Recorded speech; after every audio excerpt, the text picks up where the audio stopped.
In a world where people are constantly striving to be seen, heard, and acknowledged, one group seems to quietly fade into the background despite their immense contributions: the kind-hearted ones.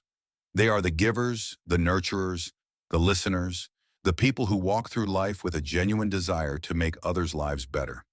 Yet often, these very same individuals find themselves taken for granted, overlooked, and sometimes even manipulated.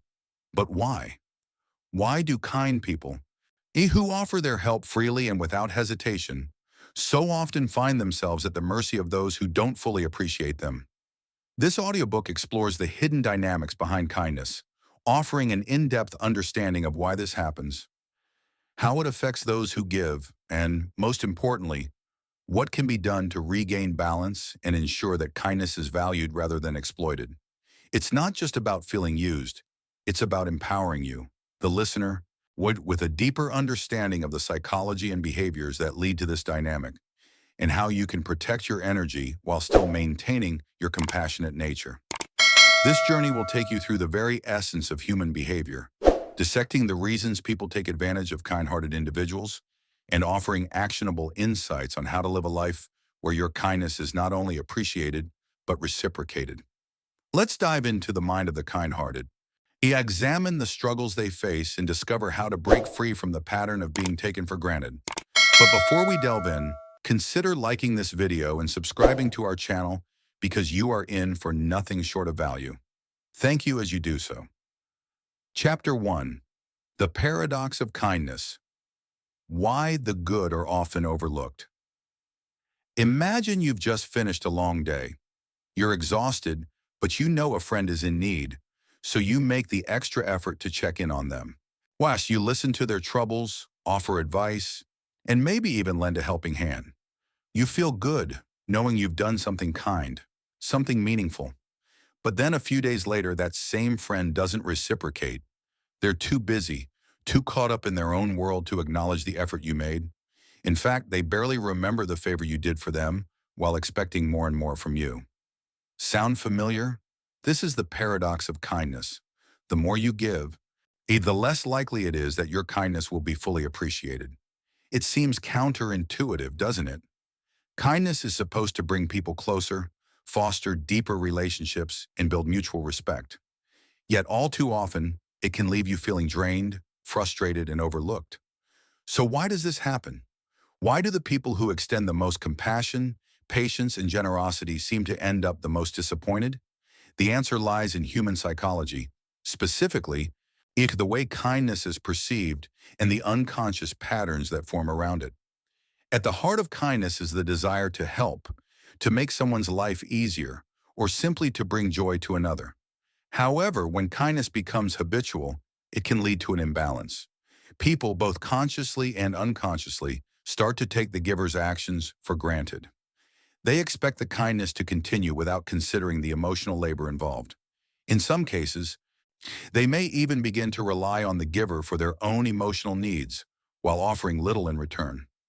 This dynamic can easily turn into a one-sided relationship, where the kind person feels used while the other person remains unaware of their role in the cycle. But there's another layer to this paradox. The kindness of others often triggers guilt or discomfort in those who receive it, especially if they are not in a position to reciprocate.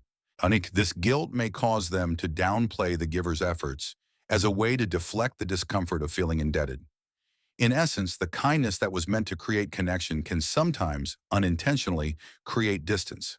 This dynamic is not limited to friendships or romantic relationships. It can also manifest in the workplace, within families, and in broader social circles. Kind individuals are often the ones who volunteer for extra work, offer to help with personal problems, or act as the emotional support system for those around them. However, this support is not always met with gratitude, and the consequences of this imbalance can lead to resentment and burnout. The question then is not if kind people are taken for granted, but why they allow it to happen. To understand this, we need to dive deeper into the psyche of the giver, their motivations, fears, and the underlying beliefs that drive their actions. The subtle mechanics of being taken for granted. At its core, kindness is driven by a deep-seated desire to connect with others, to feel needed, and to make a positive impact on the world.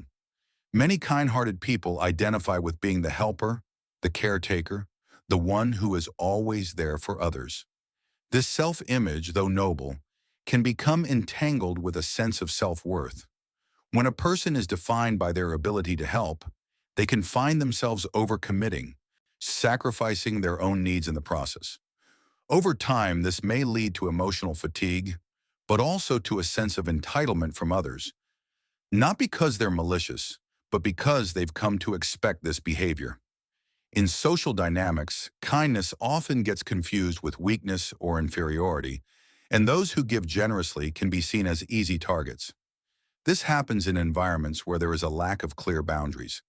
Without boundaries, kindness can become synonymous with compliance, and the giver may find themselves pushed around or ignored when they need something in return.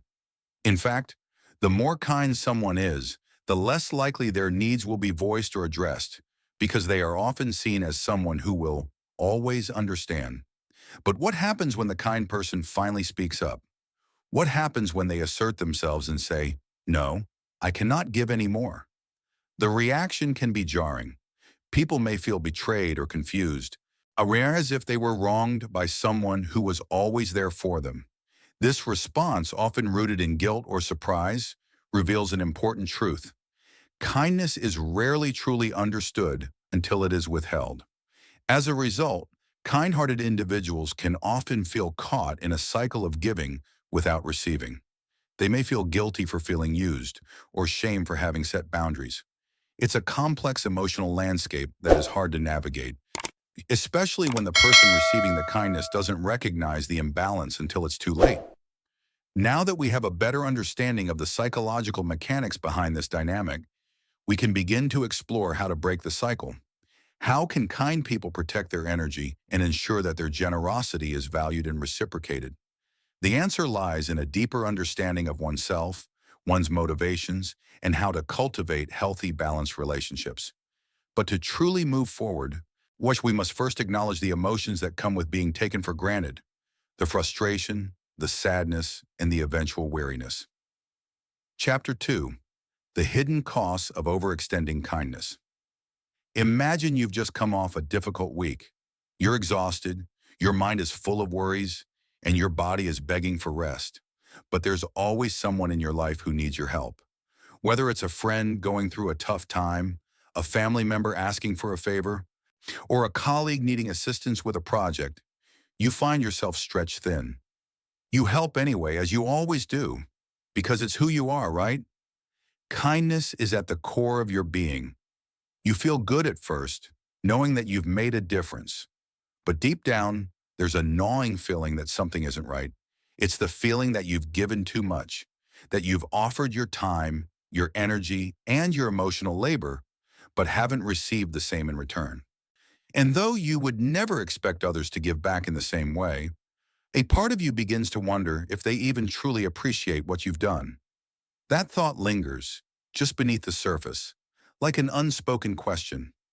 You see, when kindness is offered without the expectation of reciprocity, it often leads to one of two things: emotional burnout or quiet resentment. Neither of these outcomes is healthy, yet many kind-hearted individuals unknowingly continue to put others first while neglecting their own emotional and physical needs. The act of giving, especially when it's habitual, comes with a hidden cost. This cost isn't always monetary. It's the emotional toll that accumulates over time. When you repeatedly give your energy to others, whether through listening to their problems, offering advice, or stepping in when they need help, it begins to deplete you. At first, the impact may be small, or barely noticeable, but as time goes on, the weight of these unacknowledged acts of kindness builds up. Over time, you may find yourself feeling exhausted, not only physically but emotionally. You may start to experience a sense of emotional fatigue, a feeling of being emotionally tapped out or drained, unable to summon the energy to care for your own needs.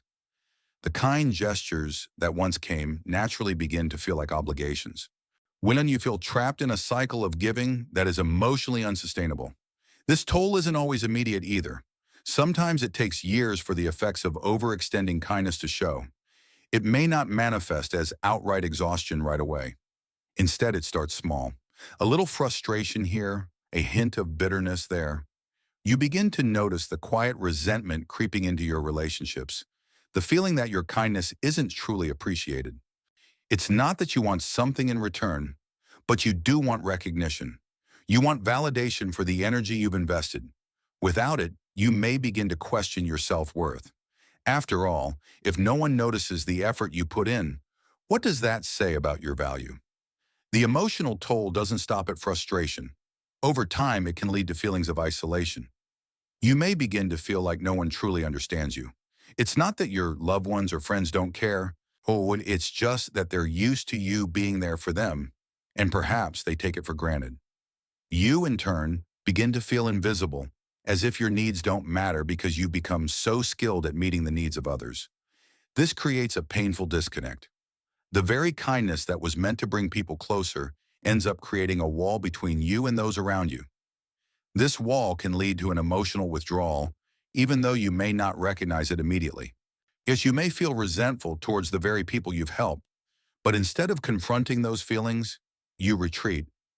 You stop sharing your own struggles, fearing that they will go unnoticed or be dismissed. You find yourself becoming less open, less willing to share your own vulnerabilities because you've learned over time that your own needs are often overshadowed by those of others. This withdrawal, though subtle, creates a distance that was never intended. The emotional toll of being constantly available for others without receiving similar care can lead to a quiet, unspoken loneliness. And it's not just about emotional fatigue. There's also the practical side of things. When you're constantly giving, you have less time and energy for your own life.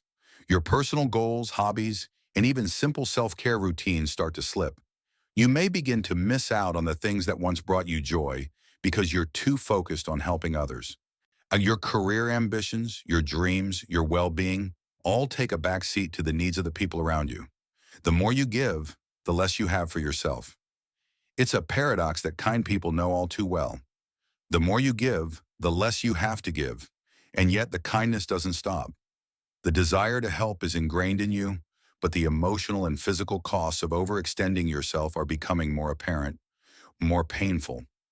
The question now becomes, how do we protect ourselves from this emotional toll while still maintaining our compassionate nature? How can we give to others without losing ourselves in the process? To answer this, we must explore not just the consequences of overextending kindness, but the mindset shifts and practical strategies that can help break the cycle. Setting boundaries and protecting your energy. The key to breaking the cycle of overextended kindness lies in one powerful word: boundaries. Without boundaries, kindness becomes a form of self-sacrifice, and the giver ends up emotionally depleted. Setting boundaries is not about being unkind or selfish. It's about recognizing that your well-being is just as important as the well-being of others. When you set boundaries, you are not closing yourself off from the world. You are creating a space where you can still offer kindness without losing yourself in the process. Boundaries allow you to manage the flow of your energy, and they help you protect your emotional, mental, and physical resources so that you can continue to give in healthy, sustainable ways. Think of boundaries as the invisible lines that prevent others from crossing into your personal space and taking what isn't theirs. These lines aren't meant to be walls. Rather, they are safety nets that allow you to stay emotionally intact while still being there for others when it matters. The difficulty with boundaries, however, lies in the fact that kind people often have a hard time setting them. Why? Because kindness is often associated with being selfless, with giving without expecting anything in return. Many kind-hearted individuals worry that by setting boundaries they will appear selfish or uncaring. But the truth is, setting boundaries is the ultimate act of self-care. Without boundaries, you will eventually burn out, and you will have nothing left to offer anyone, not even yourself. The first step in setting boundaries is recognizing that your time, energy, and emotions are valuable. They are finite resources, and once they are depleted, you can't give anymore. If you're constantly giving without replenishing yourself, you're setting yourself up for emotional exhaustion. But when you set boundaries, you create a space for your own needs. You allow yourself to prioritize your own well-being, and in turn, you can give more effectively without resentment. Setting boundaries also means learning how to say no without feeling guilty. This is one of the hardest lessons for many kind people to learn. Saying no can feel like you're letting someone down, but it's important to remember that you are not responsible for everyone else's happiness or well-being. You can't pour from an empty cup. If you don't take care of yourself first, you won't have the energy to help anyone else. Saying no is not a rejection of the other person. It's a statement of self-respect. One of the most powerful tools for setting boundaries is learning to communicate your limits clearly and calmly. Instead of feeling resentful or overwhelmed, express your needs directly. For example, if a friend asks for a favor and you're not able to help, you can say, "I would love to help.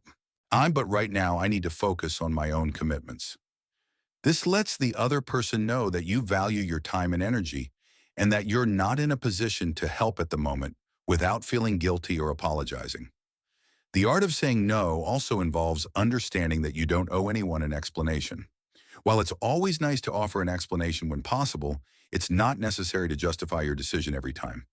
You're entitled to set limits without having to explain why. You don't need to give reasons for saying no, especially if those reasons are personal. Simply stating, "I can't help right now, but thank you for understanding," is enough. As you begin to set boundaries, you'll likely encounter resistance. Some people may not understand, and others may push back, trying to get you to change your mind. This is where consistency comes in. Boundaries are not a one-time conversation. They are an ongoing practice. The more you reinforce your limits, the more others will respect them. It may feel uncomfortable at first, but with time, setting boundaries will become second nature. Another aspect of setting boundaries is recognizing that you are not responsible for other people's emotions. Many kind-hearted individuals feel guilty when they say no, fearing that they will hurt someone's feelings or cause them to feel rejected. But it's important to remember that people are responsible for their own emotions, just as you are responsible for yours. If someone is upset because you set a boundary, that is not your burden to carry. You cannot control how others feel, but you can control how much energy you give them. By setting healthy boundaries, you are actually teaching others to respect you, and that respect will lead to stronger, more balanced relationships. It's also important to remember that kindness doesn't always look the same. Kindness is not just about doing things for others. It's also about offering emotional support, being present, and showing empathy. But sometimes the kindest thing you can do for someone is to allow them to figure things out on their own without stepping in to solve all their problems. It's not your job to fix everything, and learning to step back is an important part of maintaining healthy relationships. You may also notice that as you set boundaries, your relationships may shift. Some people may become upset or uncomfortable with the changes, while others will respect your limits and appreciate your honesty.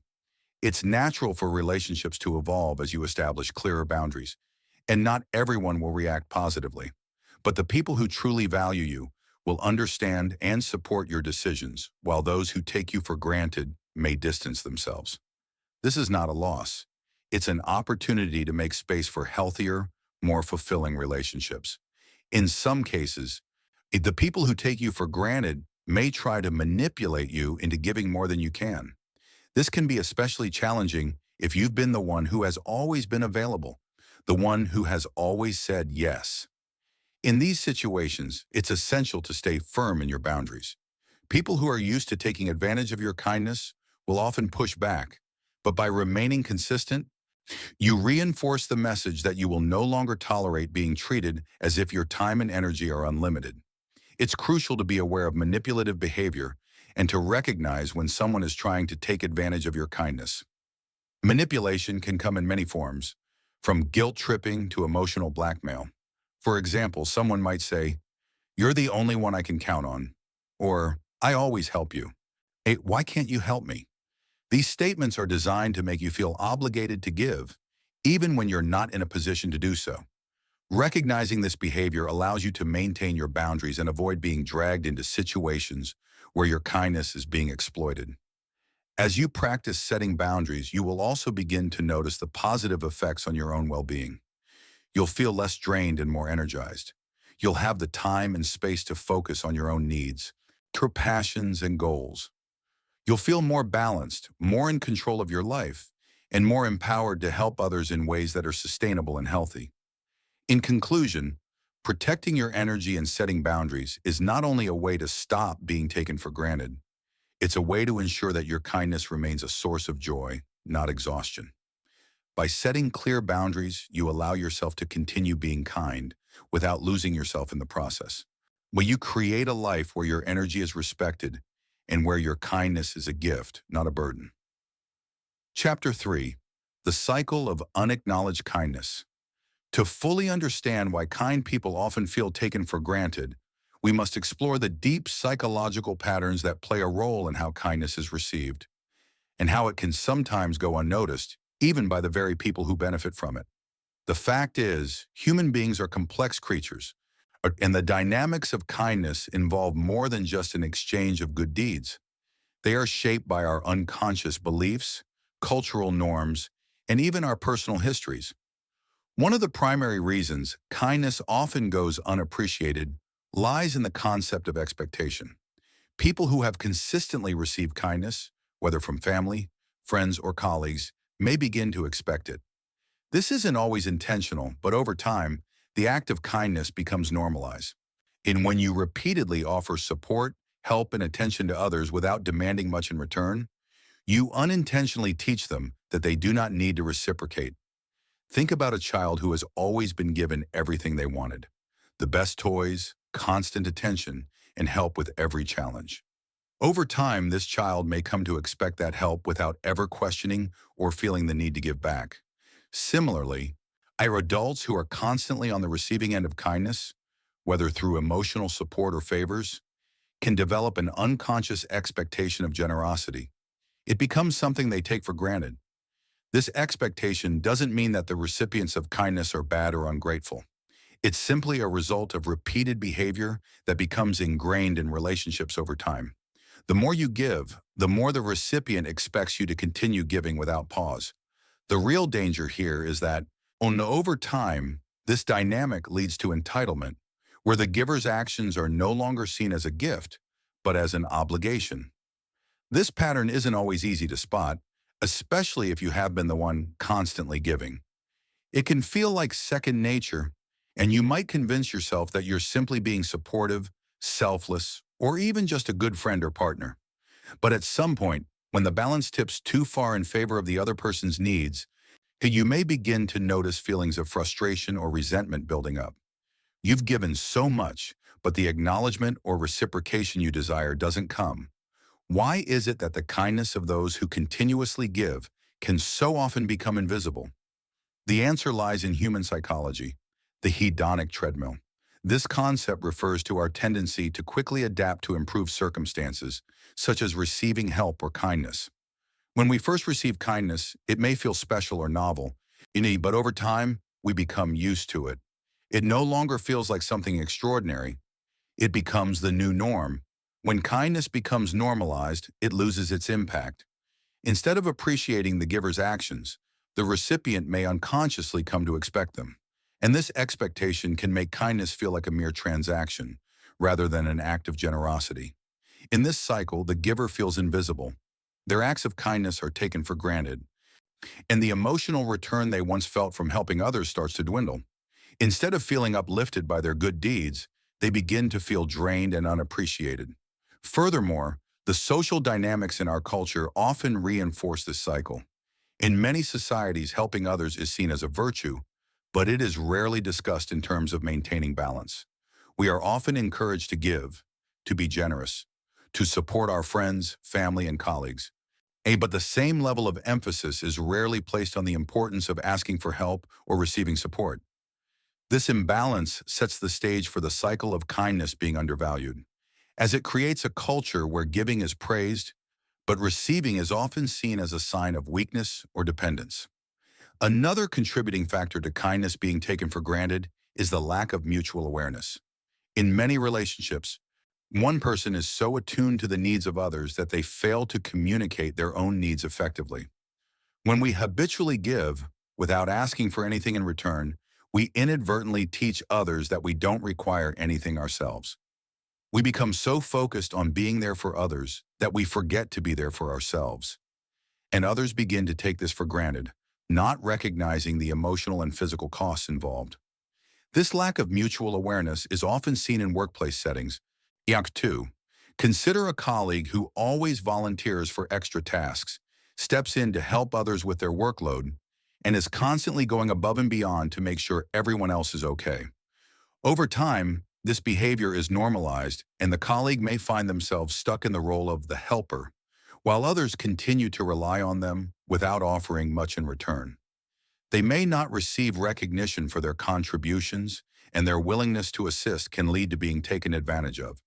As this scenario plays out in countless workplaces, families, and friendships, where one person continually gives and the others accept without acknowledging the effort involved. What's important to recognize here is that this pattern is often unconscious. The person receiving the kindness isn't necessarily malicious or indifferent. They might simply not realize the toll their actions are taking on the giver. The giver, too, might not always realize that their constant giving has created a one-sided dynamic. It's a cycle that often continues because it has not been openly discussed. The problem arises when the giver starts to feel overwhelmed, taken for granted, or even exploited, but doesn't know how to break the pattern. Understanding this dynamic, the psychological forces behind overextended kindness, is the first step in making meaningful changes. And the awareness that comes from recognizing these patterns allows the giver to reflect on their own motivations and behavior, and to assess whether they are truly being valued in their relationships. But simply being aware of the issue is not enough. The real challenge lies in what comes next: how to shift this cycle, how to change the dynamics, and how to ensure that kindness is no longer taken for granted. By breaking the cycle, how to ensure your kindness is valued. Now that we've explored the psychological patterns behind why kind people often find their efforts unappreciated, the next step is to understand how to break the cycle.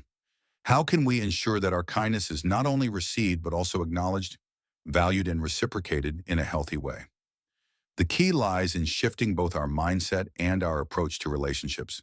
One of the first and most important step in breaking the cycle of overextended kindness is to recognize your worth.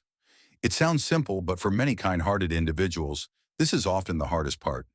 When you're in the habit of giving to others, it's easy to lose sight of your own needs and desires. Over time, your sense of self-worth may become tangled with your ability to give. You might start to feel like your value as a person is directly linked to how much you do for others. This mindset can lead to the dangerous belief that if you stop giving, you will be seen as selfish or unworthy. This couldn't be further from the truth. Your worth is not defined by what you do for others. It's inherent in who you are. Kindness is a beautiful trait, but it is just one part of who you are.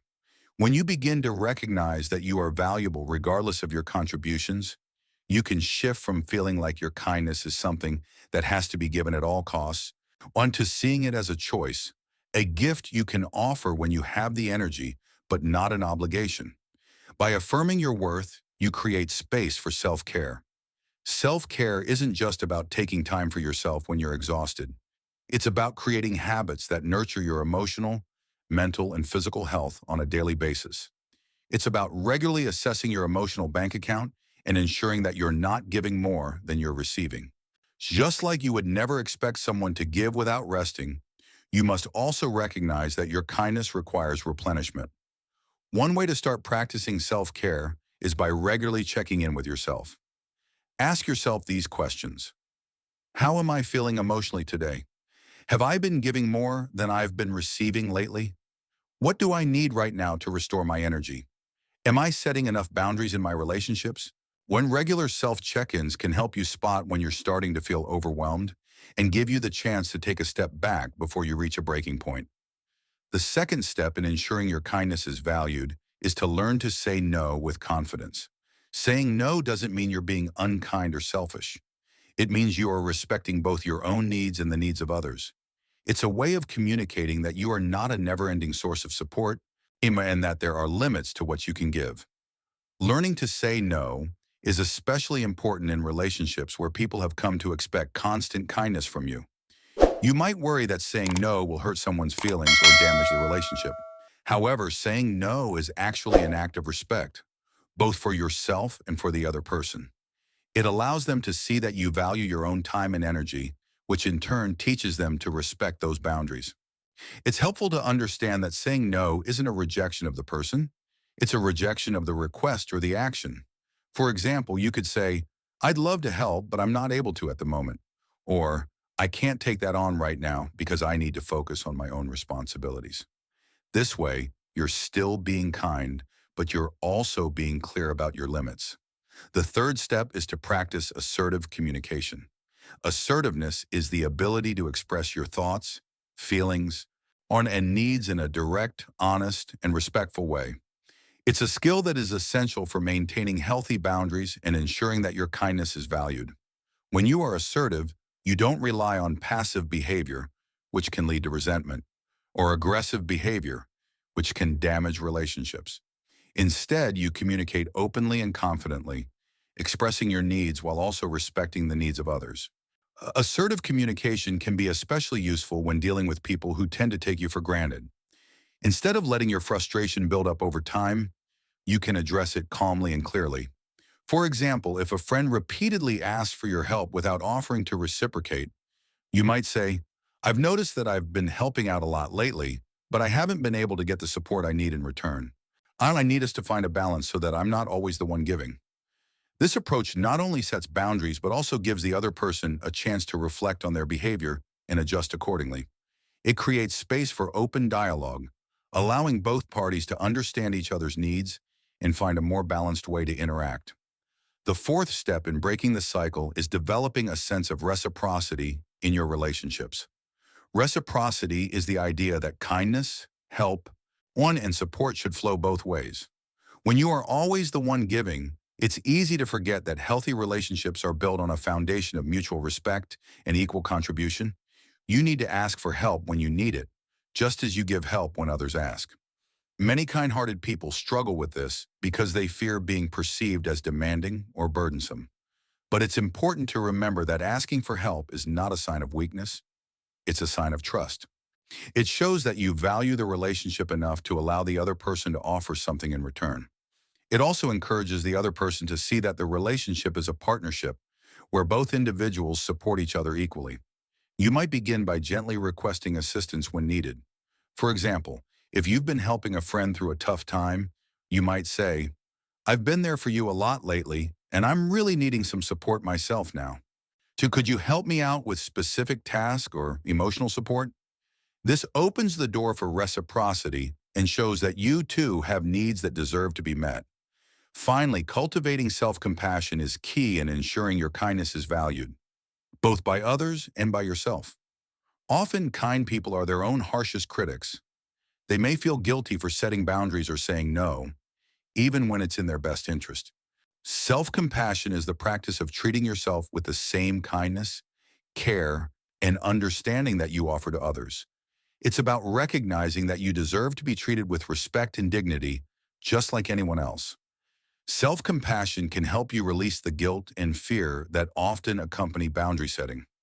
It allows you to embrace the idea that you are worthy of care and attention, and that your kindness is not a commodity to be taken for granted.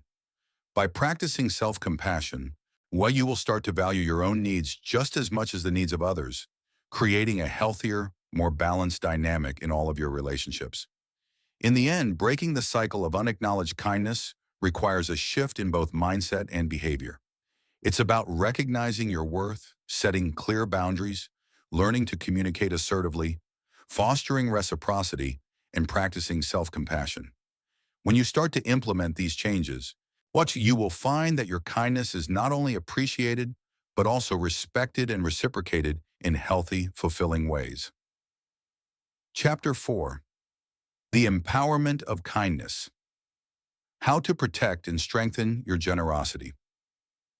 There's a common misconception that kindness is a weakness, a trait that makes you vulnerable to being taken advantage of, manipulated, or exploited. It's an idea that has been ingrained in many of us, and it often prevents us from embracing kindness to its fullest potential. In reality, kindness is one of the most powerful tools we have. It can create connections, build trust, and foster positive change in the world. However, for kindness to remain a source of strength, it must be wielded with intention, boundaries, and self-awareness. Kindness, when practiced with wisdom, is not a form of self-sacrifice. It is a source of empowerment. The problem is not kindness itself, but the way we've been taught to give it, without limits, without regard for our own needs, honey, and without the understanding that it must be protected and nurtured.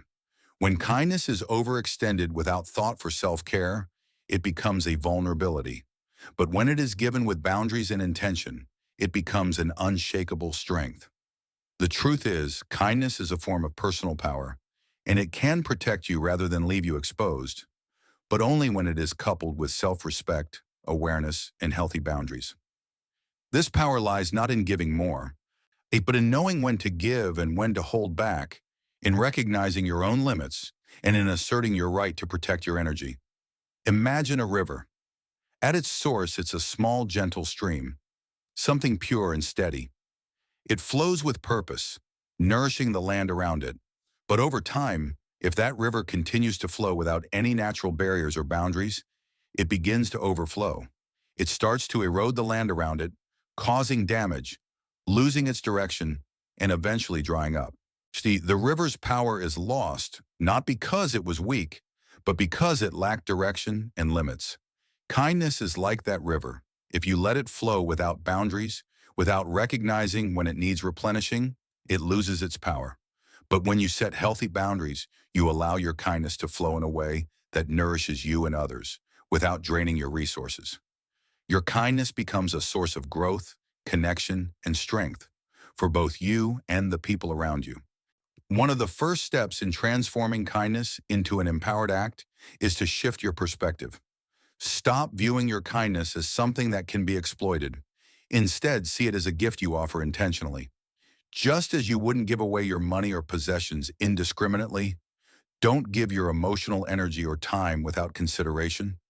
Kindness, when given with intention, can be one of the most transformative forces in your life, but it must be protected.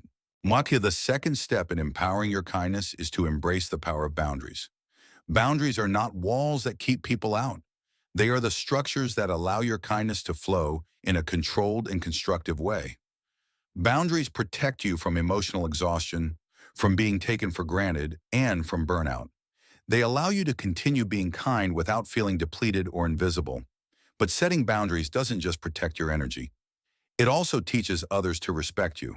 When you assert your boundaries, you show the world that you are not a passive recipient of others' requests, but an active participant in your relationships. You teach others that your time, energy, and emotional labor are valuable.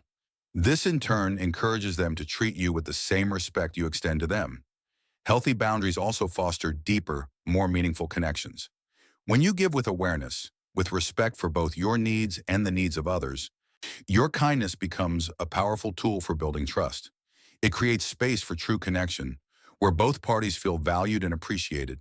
By not overextending yourself, you allow others to step up, contribute, and reciprocate in ways that strengthen the relationship. The third step in empowering your kindness is to practice self-awareness. It's easy to give when you're feeling good, when you're energized, and when the world feels aligned. But what about when you're tired, overwhelmed, or struggling with your own personal challenges?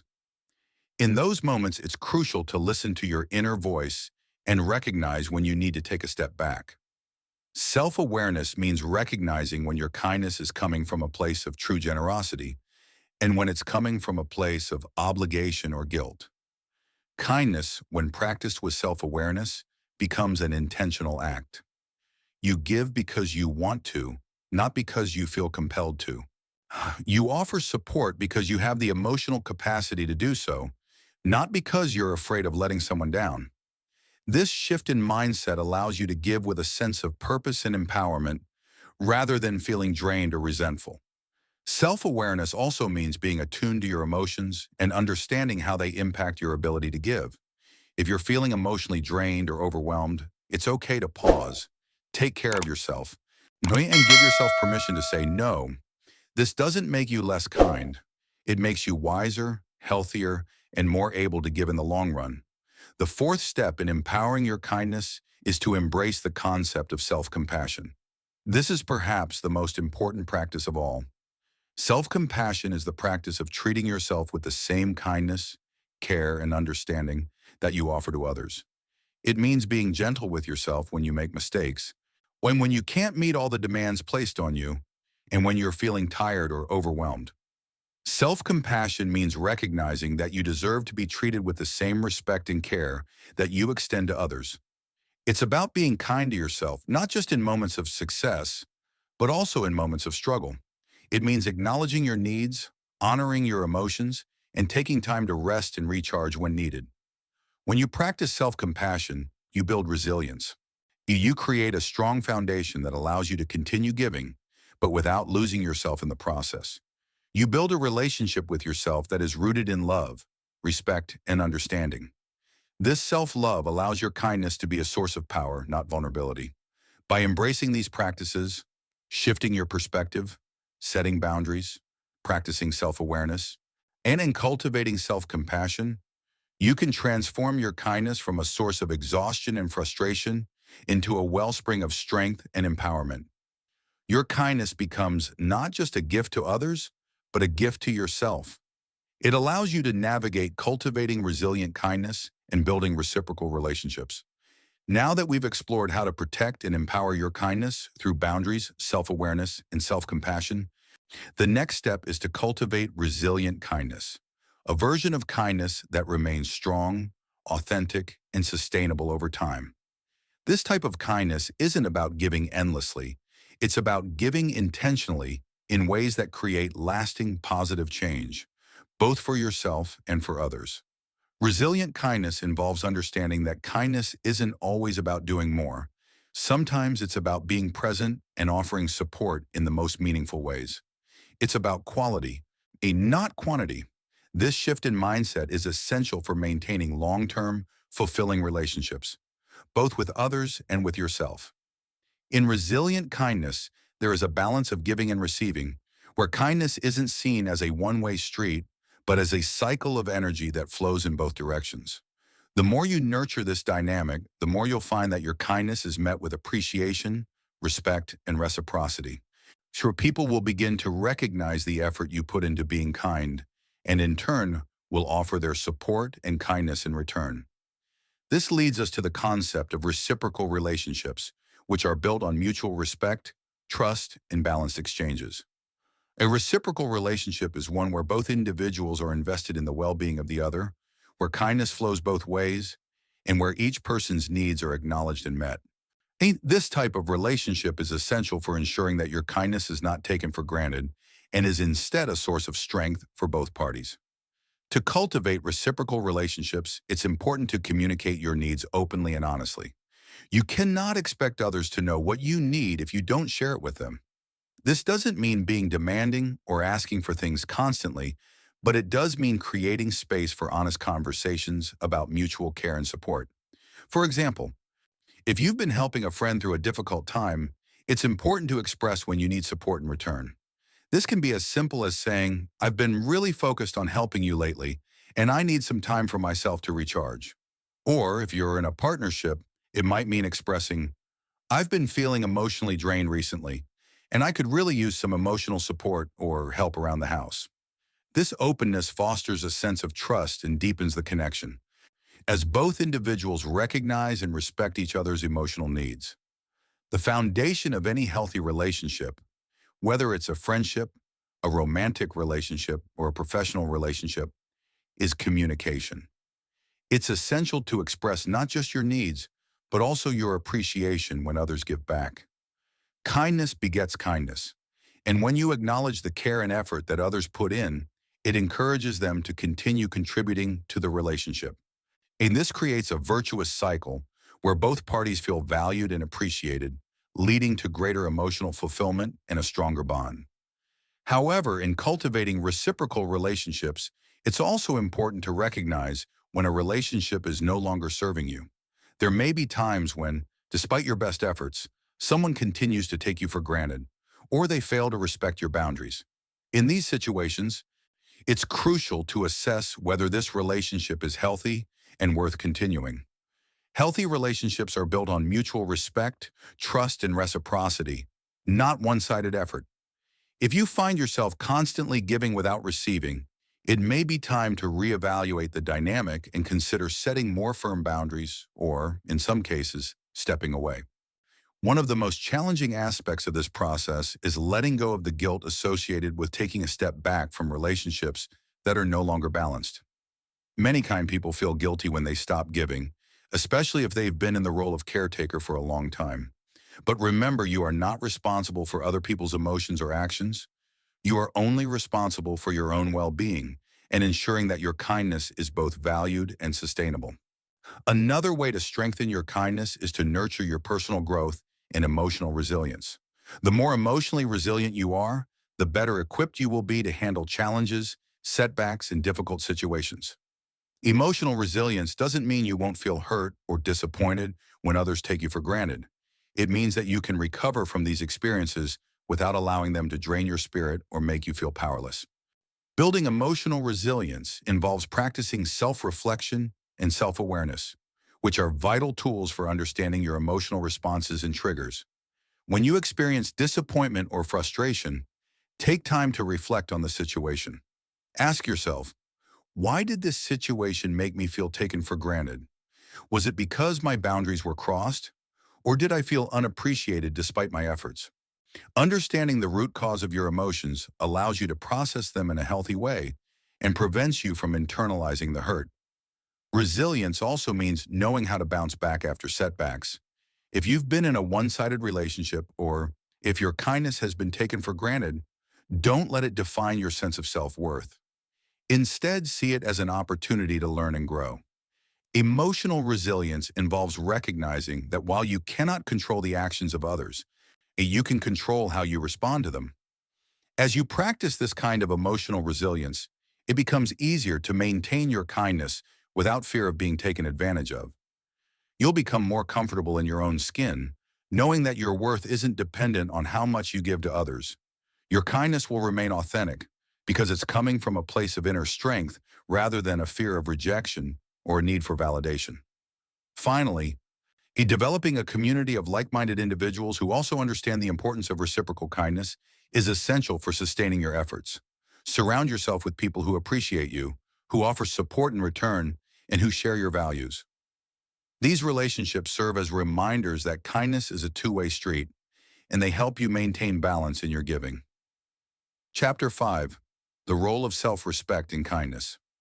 In the previous chapters, we've examined why kind people are often taken for granted and how they can protect their energy and empower their kindness through boundaries, emotional resilience, and reciprocal relationships. But at the core of all these practices is one critical element: self-respect.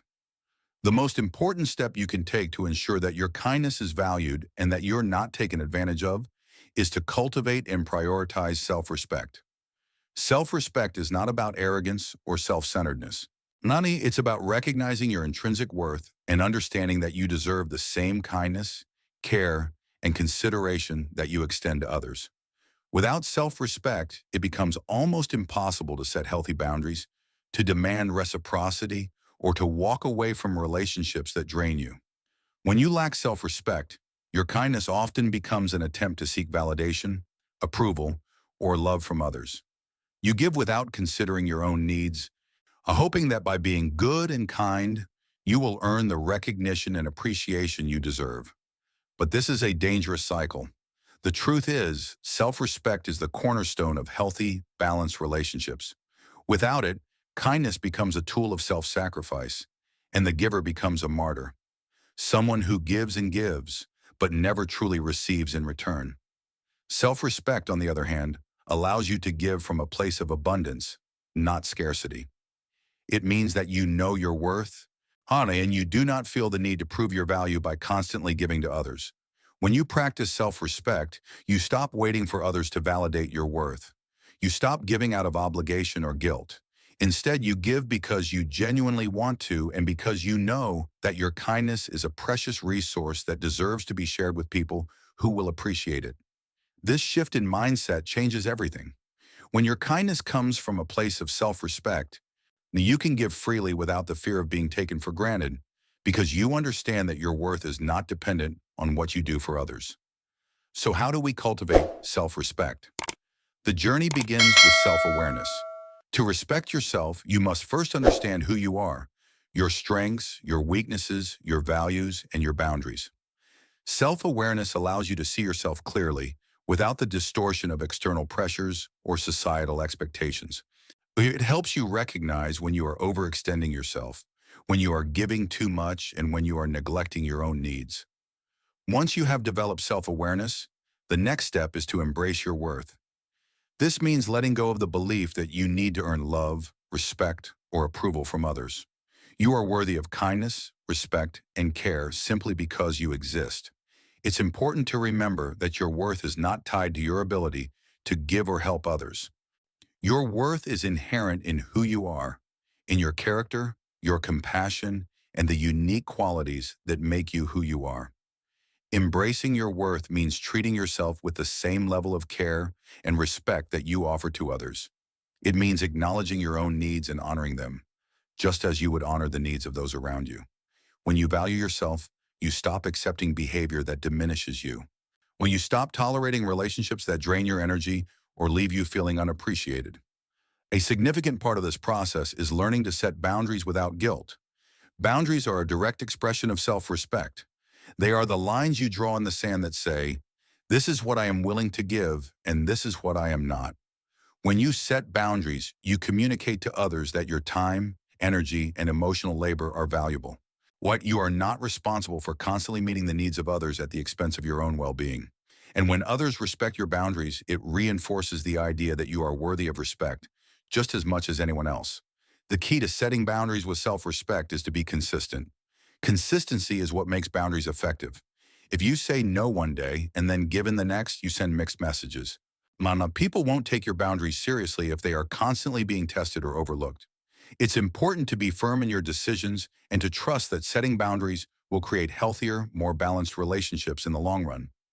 Another crucial aspect of cultivating self-respect is learning to forgive yourself. Kind people are often their own harshest critics. When they make a mistake, they tend to beat themselves up, feeling guilty for not being perfect or for not living up to their own expectations. Self-forgiveness is the act of acknowledging your imperfections and treating yourself with compassion when you slip up. It's about understanding that you are human and that mistakes are a natural part of life. Self-forgiveness allows you to move forward with a sense of peace rather than carrying the burden of self-blame. When you forgive yourself, you stop seeking external validation to feel worthy. When you stop giving in to the pressure to please others at the cost of your own happiness. Self-forgiveness is a form of liberation. It frees you from the emotional weight of perfectionism and allows you to show up as your authentic self without fear of judgment or rejection. Once you have developed self-awareness, embraced your worth, set boundaries, and practice self-forgiveness, the final step is to live in alignment with your values. Self-respect means living a life that reflects your true beliefs, desires, and principles. It means making choices that honor who you are and what you stand for. When you live in alignment with your values, you attract relationships, experiences, and opportunities that resonate with your true self. Living in alignment with your values also means being authentic in your kindness. Your kindness should reflect who you truly are, not who you think others want you to be. When you give, you do so because it aligns with your inner values, not because you feel obligated. Giving from a place of authenticity makes your kindness even more powerful because it comes from a place of truth.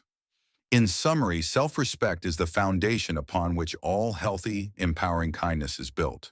It allows you to give from a place of strength rather than weakness. When you respect yourself, you create the conditions for kindness to thrive in a way that is fulfilling, sustainable, and reciprocal. You give because you want to, not because you feel you have to. And as you continue to cultivate self-respect, you'll find that your kindness is no longer taken for granted, but cherished, valued, and returned in ways that nourish your soul. Embracing healthy relationships and building a life of balanced giving. As we continue our exploration of self-respect and its role in empowering kindness, it's important to delve deeper into how self-respect influences the way we navigate our relationships. When you respect yourself, you are better able to create and maintain relationships that are not only meaningful, but also reciprocal. Self-respect isn't just about honoring your own boundaries or practicing self-compassion.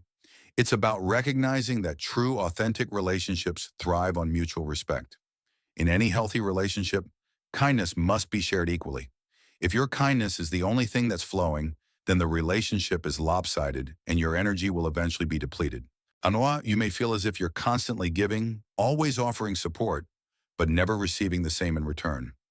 This imbalance is not just emotionally draining, it can lead to resentment and disappointment. The key to breaking this cycle is learning to recognize when relationships are draining you and when they are feeding your soul.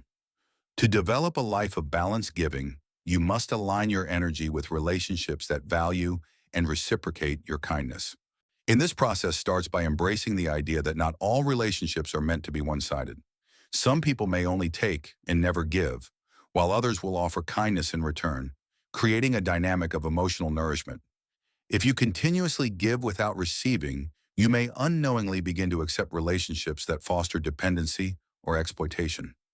These types of relationships not only diminish your energy, but also deprive you of the deep, with fulfilling connections that are based on mutual respect and reciprocity. The first step in creating healthier, more balanced relationships is to recognize your own needs. Many kind-hearted people have a tendency to put the needs of others ahead of their own, but this habit can lead to unbalanced dynamics. It's important to ask yourself, Chida, what do I need right now? And am I asking for what I deserve in this relationship? The most common reason people feel taken for granted is because they haven't voiced their own needs, assuming that others can sense them. This assumption is often unrealistic, and the result is unmet needs and unspoken resentment. One of the most powerful tools for building reciprocal relationships is assertive communication. This means expressing your thoughts, feelings, and needs in a way that is honest and respectful, while also acknowledging the other person's feelings. When you communicate assertively, you stop assuming that people will automatically understand your needs. Instead, you express them clearly, without guilt or fear of rejection. For example, if you've been helping a friend consistently and have started to feel like your efforts aren't being appreciated, you might say, I've been happy to help you these past few weeks, but I'm feeling overwhelmed and could use some support too. I need to take a step back for a while to recharge. This statement is clear, kind, and direct, and it ensures that your feelings and needs are communicated while still respecting the other person's feelings. Assertive communication also helps you to stay grounded in your self-respect. When you express yourself honestly, you are not only protecting your energy, but also showing others that you value yourself enough to stand up for your needs. Over time, this builds trust and mutual respect, and the relationship becomes healthier and more balanced. However, healthy relationships also involve recognizing the power of letting go when necessary. Not all relationships are meant to last forever, and sometimes, despite your best efforts, a relationship may continue to drain you. This doesn't mean the person involved is inherently bad, but it may mean that the relationship is no longer serving you or is out of balance. Learning to let go of relationships that are not mutually supportive is one of the most important ways to preserve your kindness and self-respect. Letting go can be difficult, especially if you have a deep emotional investment in the relationship. It may feel like you are abandoning the other person, but it's important to remember that sometimes stepping away is the most loving thing you can do for both yourself and the other person. It gives you the space to focus on your own growth and well-being while allowing the other person the opportunity to reflect on the dynamics of the relationship. Additionally, letting go of toxic or draining relationships frees up emotional space for more fulfilling connections. When you stop pouring your energy into relationships that aren't reciprocated, you create room for relationships where your kindness is appreciated and returned.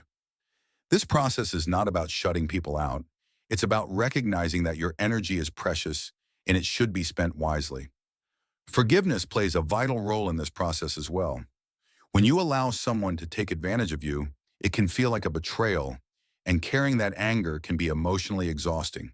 However, a holding on to that resentment is like holding a heavy weight that prevents you from moving forward. Forgiveness is not about excusing the other person's behavior, but about freeing yourself from the emotional burden of carrying that pain. Forgiving others allows you to release the negative energy and shift your focus back to your own well-being. Letting go of toxic relationships and practicing forgiveness doesn't mean you will stop being kind. Unnoticed simply means that you will no longer allow your kindness to be used against you. You will give from a place of strength and self-respect, and you will know when to step back and protect your energy. Once you start implementing these practices, assertive communication, letting go, forgiveness, and prioritizing self-respect, you will notice a shift in the way people respond to you. By setting boundaries and communicating your needs, you begin to teach people how to treat you with respect. The people who value you will respect your boundaries and reciprocate your kindness, and those who do not will begin to fade from your life. The relationships that remain will be the ones where kindness flows in both directions, where you give because you want to and receive because you are worthy of it. These relationships will nourish you emotionally and allow your kindness to be a source of joy, not depletion.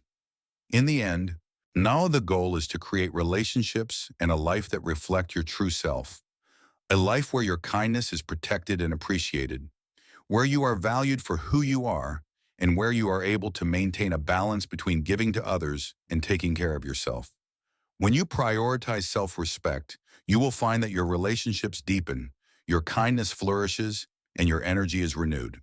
So Chapter 6, The Ripple Effect of Empowered Kindness. How your kindness impacts the world around you. As you begin to cultivate self-respect, set healthy boundaries, and create balanced reciprocal relationships, something extraordinary begins to happen. Your kindness takes on a new dimension. It no longer feels like a source of exhaustion or frustration. Instead, it becomes an empowering force, not only for you, but also for the world around you. Empowered kindness ripples outward, while you're affecting your relationships, your community, and even the larger world in profound ways. Kindness is often seen as a personal trait, something you offer to others in small, daily acts. However, when your kindness is practiced with intention, respect, and self-awareness, it becomes far more than just a personal virtue.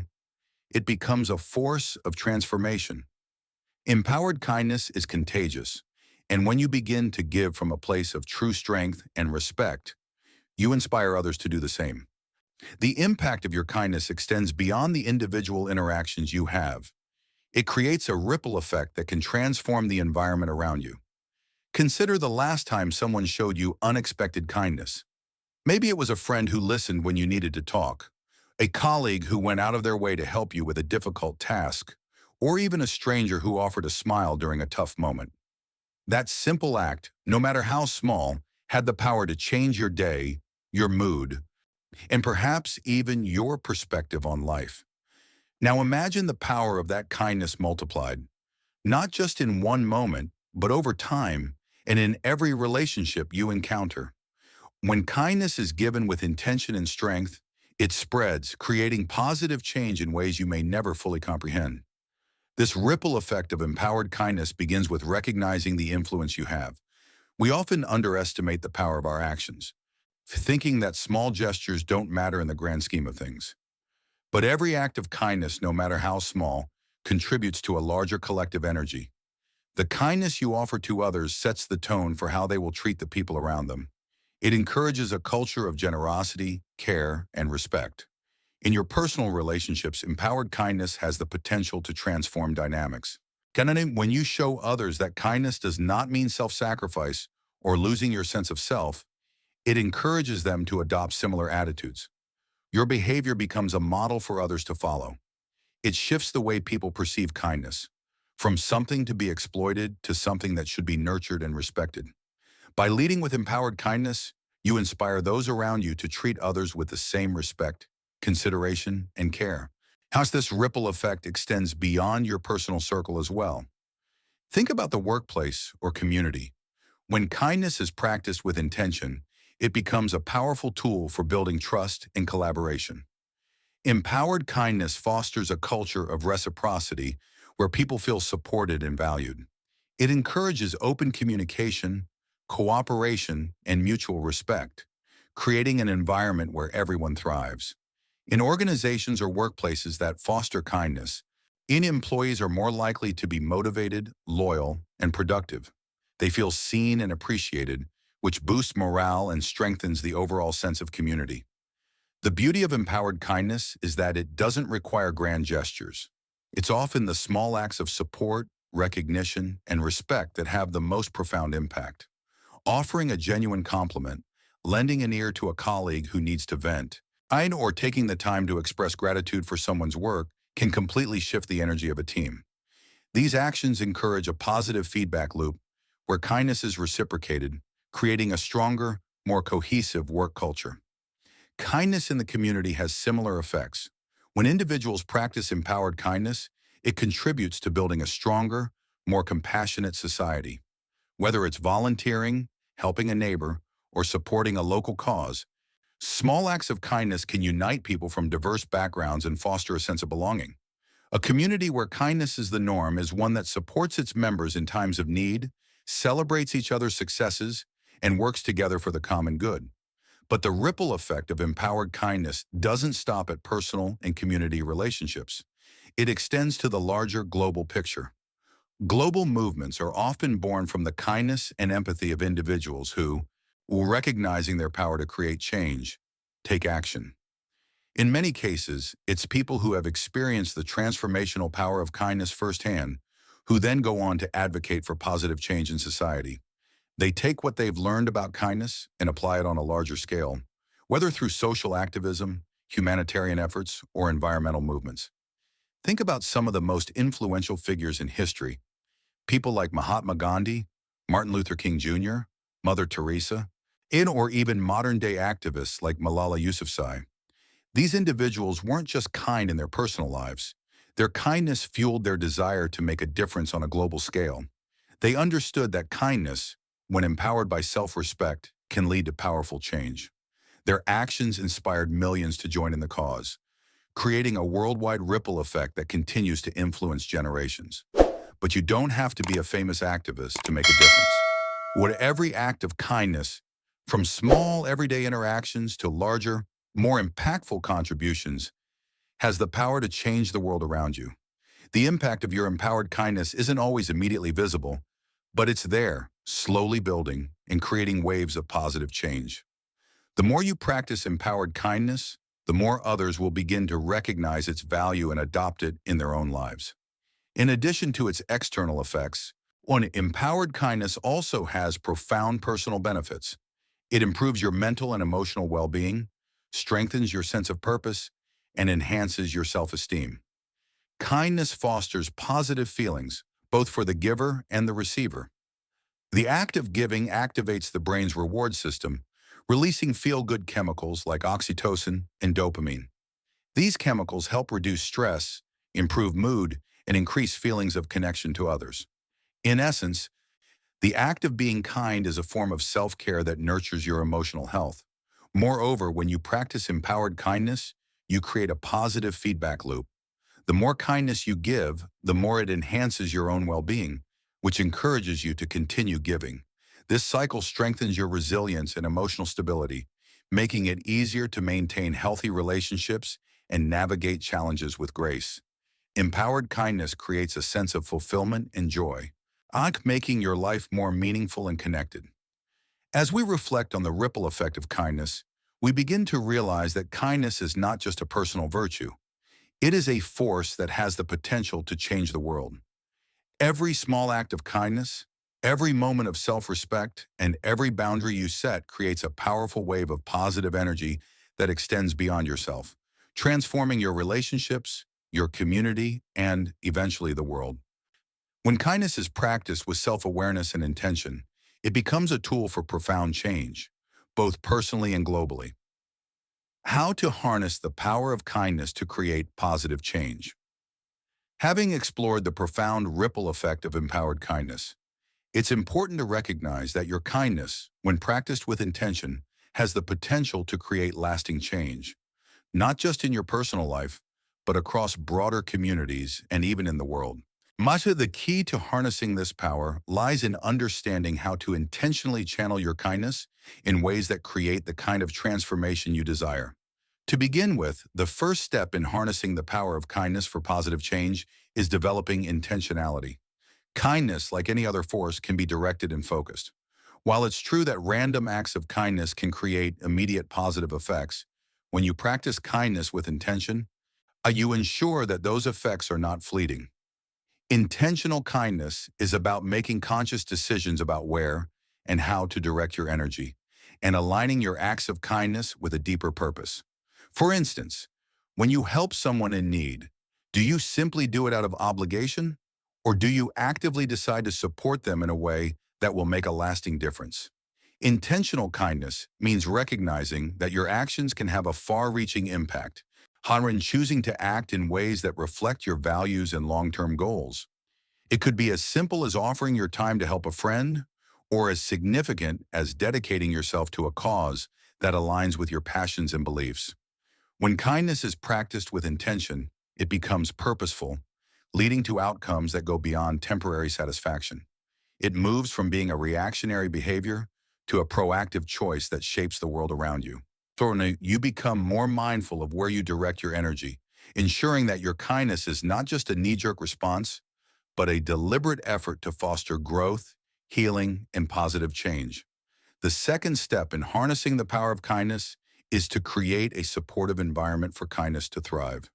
The environment in which we operate greatly influences how our actions are received and how our kindness can grow. When we surround ourselves with people who understand the value of kindness and who reciprocate it, we create a positive, reinforcing cycle. A supportive environment can be both physical and emotional. It includes the people we spend time with, the communities we engage in, and the spaces where we work and live. This environment not only nurtures our own kindness, but also encourages others to embrace and reciprocate kindness.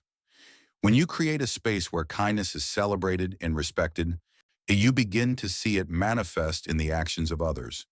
Whether it's in the workplace, your family, or your social circles, fostering an environment that values kindness can turn it into a collective effort, creating waves of positivity that spread far beyond your individual reach. The third step is to use kindness as a tool for leadership. Leadership is not just about making decisions or giving directions. True leadership is about influencing others to become the best version of themselves. Non-kindness, when practiced by leaders, has the power to inspire and empower.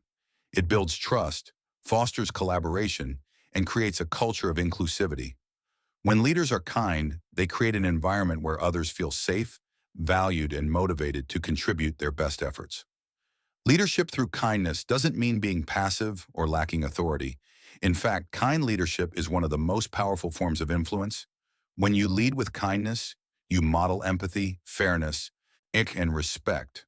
You empower others to act with the same values, creating a ripple effect of positive behavior. This type of leadership strengthens teams, encourages innovation, and drives meaningful change in both small and large organizations. Think of some of the world's most admired leaders. Figures like Nelson Mandela, Mother Teresa, and even modern-day leaders like Jacinda Ardern. Their leadership wasn't rooted in authority alone, but in kindness, compassion, honor, and the ability to listen and understand others. They understood that true leadership lies in connecting with people on a human level and guiding them with empathy. The fourth step is to align your acts of kindness with your values and passions. When your acts of kindness are deeply connected to your own sense of purpose, they become more impactful. When you are genuinely passionate about a cause or mission, your kindness feels authentic and driven by a greater sense of meaning. It's easy to give when you believe in what you're doing, when your actions are aligned with your deepest beliefs.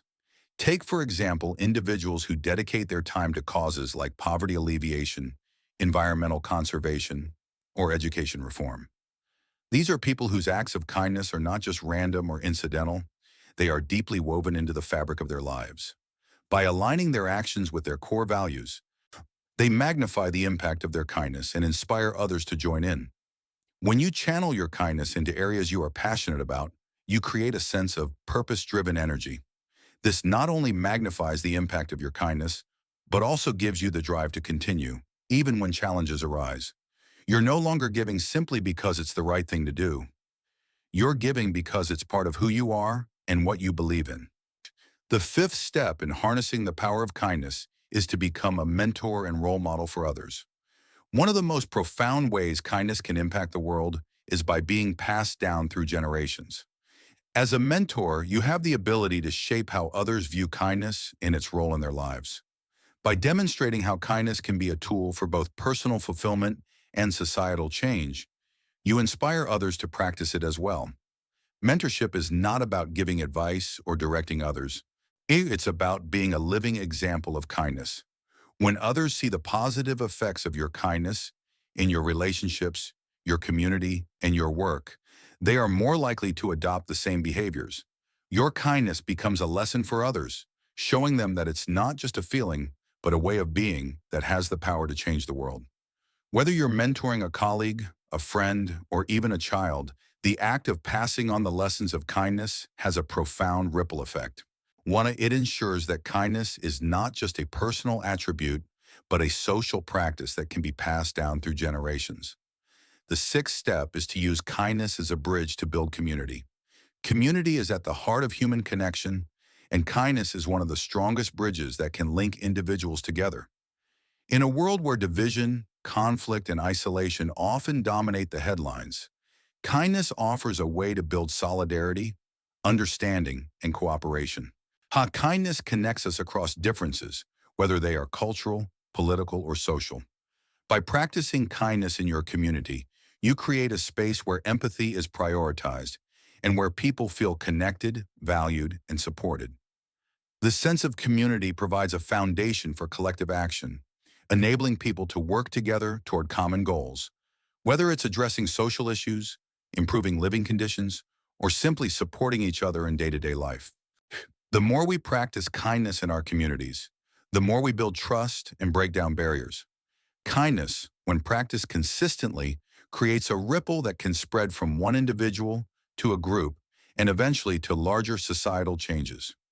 The power of kindness is that it transcends individual actions and fosters a collective consciousness of care and support.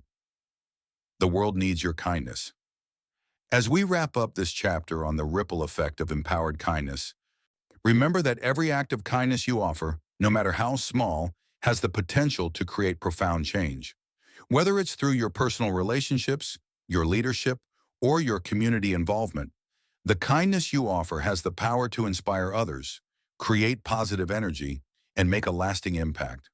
The ripple effect of your empowered kindness is not limited to the people you directly interact with. It extends far beyond that, shaping the world in ways that may surprise you. The beauty of kindness is that it's contagious. The more you give, the more others are encouraged to give, and the cycle continues. You are part of a much larger movement, and the positive energy you create will echo for years to come. Now, as you move forward with the lessons you've learned, remember, you are the ripple. Your kindness, your choices, your actions have the power to change the world. Keep it flowing. Chapter 7, The Lasting Legacy of Kindness. As we come to the final chapter of this journey, it's important to take a step back and reflect on the true essence of kindness and how it shapes not only the present, but the future. We've learned about the power of empowered kindness, the importance of self-respect, and how setting boundaries can protect our emotional energy. But what remains after all is said and done? What is the lasting legacy of a life lived with kindness? The legacy of kindness is not something that can be measured by the number of favors you've done or the number of people you've helped. Instead, it is about the deeper, quieter impact that kindness has on the world around you. Kindness, when practiced with intention, leaves behind ripples that extend far beyond the immediate circle of people you interact with. These ripples create a legacy that echoes through relationships, communities, and even generations. And the first aspect of a lasting legacy of kindness is that it teaches others how to be kind. When you lead with kindness, you set an example for others to follow. This example, while subtle, becomes a powerful influence. Imagine the impact of your kindness on a child, a colleague, or a friend who witnesses your actions. Your behavior teaches them what it means to act with compassion, to listen with empathy, and to offer help without expecting anything in return. And they may not always be able to articulate it, but your kindness becomes a model for how they interact with the world. This ripple effect continues as those individuals pass on the lessons of kindness to others. Think about how much of what we learn is absorbed from the people we admire or spend time with. A simple act of kindness can spark a lifelong change in how others view their relationships with others. By offering a model of empowered kindness, is you help cultivate a culture where kindness is valued and passed down to future generations. When you practice kindness with self-respect and authenticity, your actions create a cycle of reciprocal kindness. People will feel inspired to give back in the same way they've been treated, fostering a culture of generosity. This can have far-reaching effects, creating a network of individuals who carry forward the values of empathy, respect, and mutual support. What starts with a single act can snowball, creating waves of positive change that outlive the original giver. That is the power of kindness. It doesn't just affect the moment, it transforms the future. The second aspect of a lasting legacy of kindness is the way it shapes the communities we live in. Communities, whether they are our neighborhoods, workplaces, or social circles, are the sum of the individuals who make them up. When individuals commit to being kind, to offering help, and to supporting one another, they elevate the collective well-being. Over time, this commitment to kindness builds an environment where people feel safe, valued, and encouraged to bring their best selves forward. It transforms communities from mere collections of people into places where compassion thrives. The legacy of kindness can be seen in the way communities come together during times of crisis or hardship.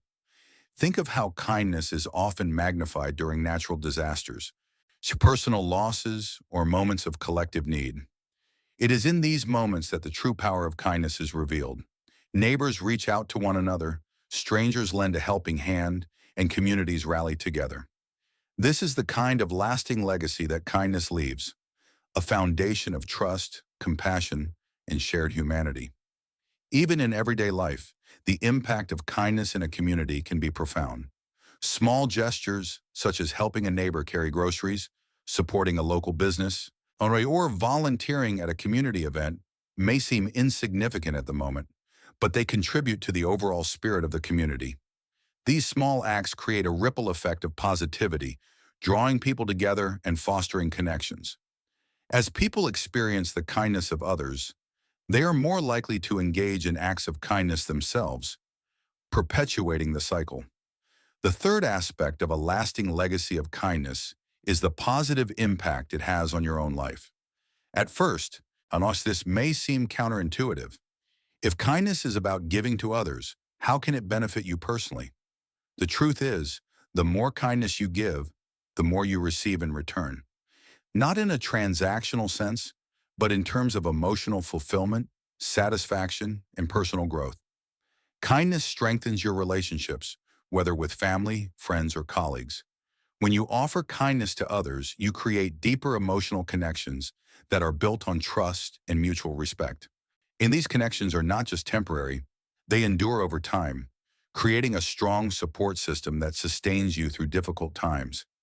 As you help others, you build a network of people who genuinely care about you, just as you care about them.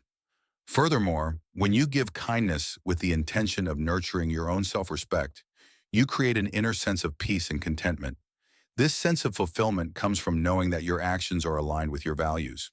You begin to feel more in tune with your true self and your purpose in life, which is deeply satisfying. The more you give kindness, the more you create a life that is rich in meaning, fulfillment, and connection. In this way, kindness becomes a tool for your own personal growth and happiness. The fourth aspect of a lasting legacy of kindness is its ability to create a lasting impact on future generations. The lessons you teach through your acts of kindness, whether through your children, your students, or the people you mentor, ripple forward into the future.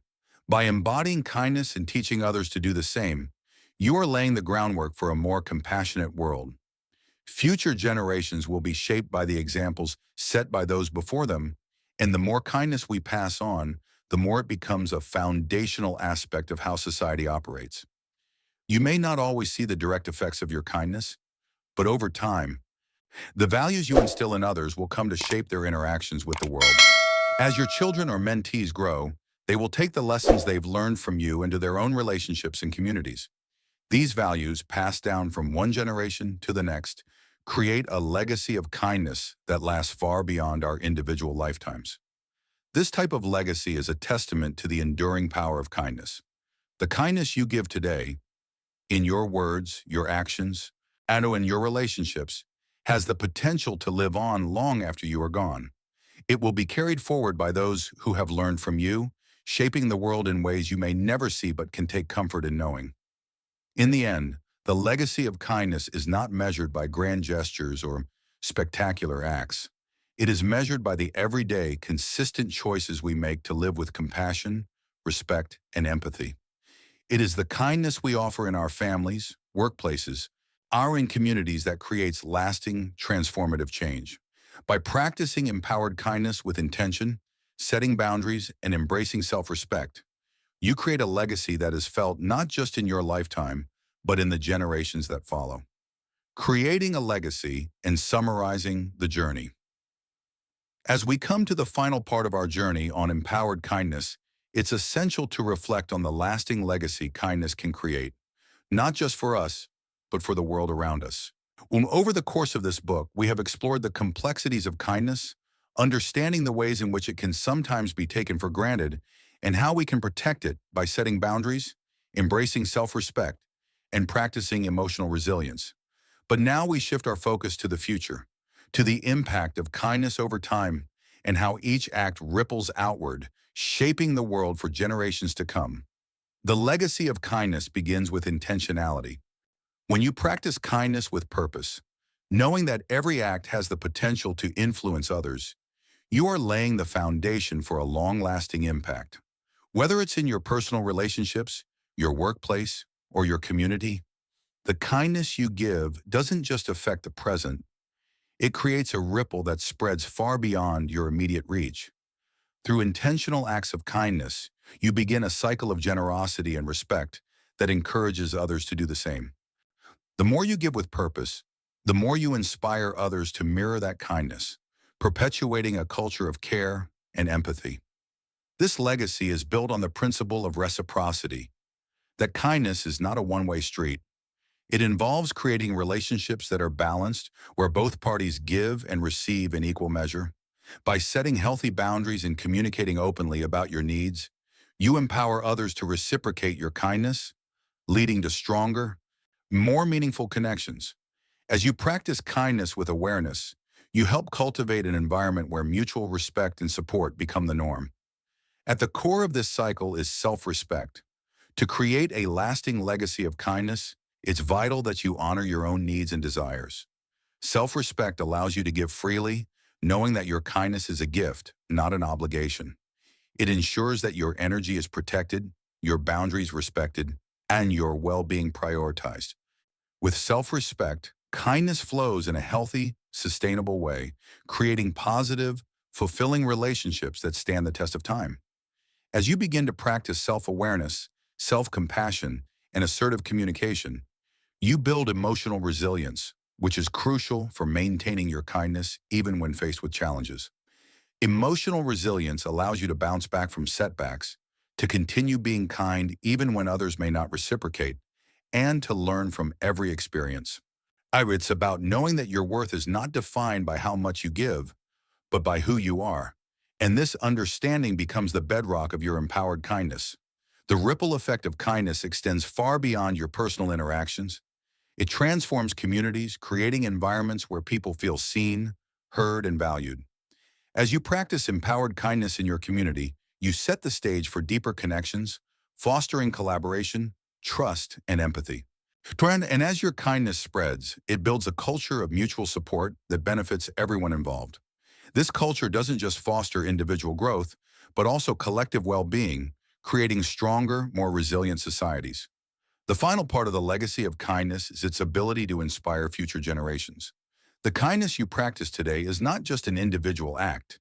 It becomes part of the cultural fabric, passed down through generations. When you teach others, whether through mentorship, parenting, or simply by example, you ensure that the principles of kindness continue to thrive. The legacy of kindness is perpetuated as those who learn from you take these lessons into their own lives, teaching them to their children, their colleagues, and their communities.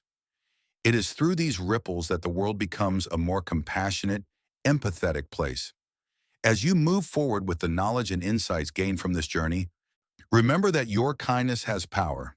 It can create change, inspire others, and transform your world. And by practicing self-respect, Setting boundaries and giving intentionally, you ensure that your kindness is sustainable, appreciated, and reciprocated. In summary, the lasting legacy of kindness is built on the following principles. Intentionality. Practice kindness with purpose and awareness, knowing that each act of kindness has the potential to create far-reaching positive change. Now, reciprocity. Cultivate balanced relationships where kindness is given and received in equal measure, fostering deeper connections and mutual support. Self-respect. Honor your own needs and boundaries, recognizing that self-respect is the foundation for empowering kindness that lasts. Emotional resilience. Build emotional strength to maintain kindness, even in the face of adversity, knowing that your worth is inherent and not defined by what you give. Shot to community building. Use kindness to create supportive, nurturing environments where everyone's needs are acknowledged and everyone's kindness is valued. Generational impact. Recognize that the kindness you practice today will be passed on to future generations, creating a ripple effect that will continue long after you're gone. By embracing these principles, you create a legacy that will extend far beyond your lifetime. What the impact of your empowered kindness will be felt in your relationships, your community, and even the world at large. Kindness, when practiced with self-respect and intention, becomes a powerful force for good, one that has the potential to change lives and transform the world.